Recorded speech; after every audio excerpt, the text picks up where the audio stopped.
মুর্শিদাবাদ জেলা অন্যতম কৃষি প্রধান জেলা। এই জেলার অন্যতম অর্থনৈতিক কৃষিজ চাষের মধ্যে আম এবং লিচু, এই দুটি ফলের উপর মুর্শিদাবাদের অনেক চাষি অর্থনৈতিকভাবে নির্ভরশীল। সেই রকমই এবছর লিচুর চাষ হয়েছে অবাধ, প্রচুর ফলন হয়েছে, যা চাষিদের মুখে এতটুকু হলেও হাসি ফোটায়।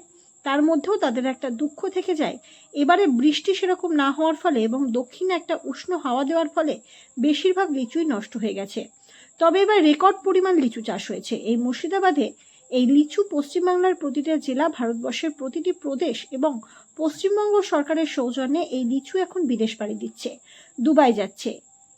এই লিচু এইরকমই কথা ওখানকার চাষিরা বলছে।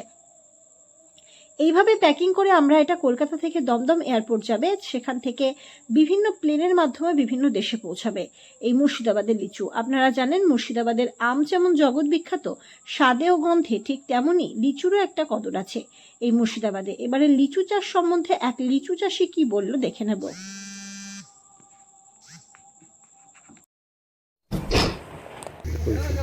বাইক নেবে একটা।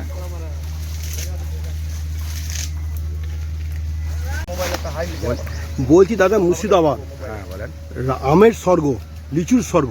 এবারে লিচুটা কেমন ফলন হয়েছে? লিচুর ফলন মোটামুটি ভালো আছে, কিন্তু বিশের অত্যন্ত দাম এইসব ব্যাপারে।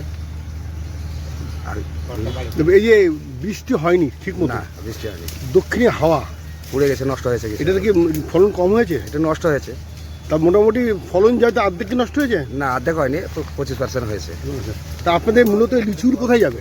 কলকাতা যাবে। কলকাতায় কোথায় যাবে? কলকাতা আর নাম ঠিক দুবাই না শিয়ালদা না কে? ওখানে একজন বলো দুবাই যাবে আপনাদের লিচু। হ্যাঁ, ওটা ওটা ওদের অন্য পার্টি আছে তো, সব দূরে দূরে নিয়ে যায়। দূরে যাবে না? তো আপনার লিচু গোটা পৃথিবীময় ঘুরে। হ্যাঁ, মুর্শিদাবাদের লিচু তাই তো? হ্যাঁ।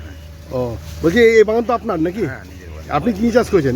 না ভাগে নিয়েছেন না এমনি নিজের বাগান? এটা নিজের। আপনার কটা লিচু গাছ আছে এখানে? এখানে আছে 10টা। 10টা লিচু আছে। 10টা লিচু গাছে ফলন হয়েছে? হ্যাঁ। তাই? এই আম গাছ আছে নাকি? আম হয়নি এবছর, আম আছে। এবার আম হয়নি? হয়নি।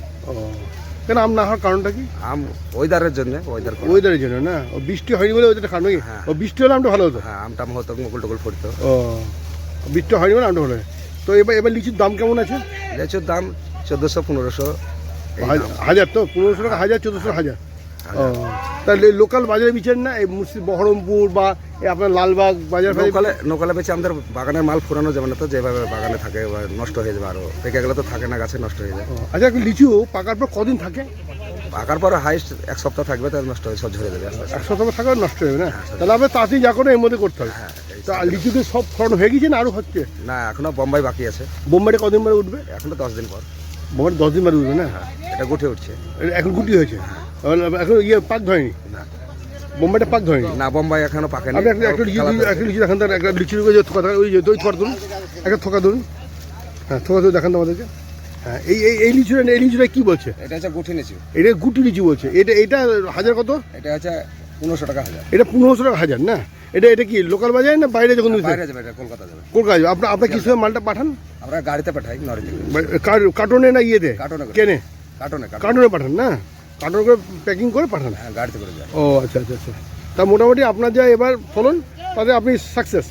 হ্যাঁ, থ্যাংক ইউ দাদা। দাদা আপনার নামটা কি? আমার নাম মিনারুল শেখ। আপনার বাড়ি কোথায়? নতুন গ্রাম। নতুন লালবাগি? হ্যাঁ, লালবাগ। ওকে, থ্যাংক ইউ দাদা। আচ্ছা।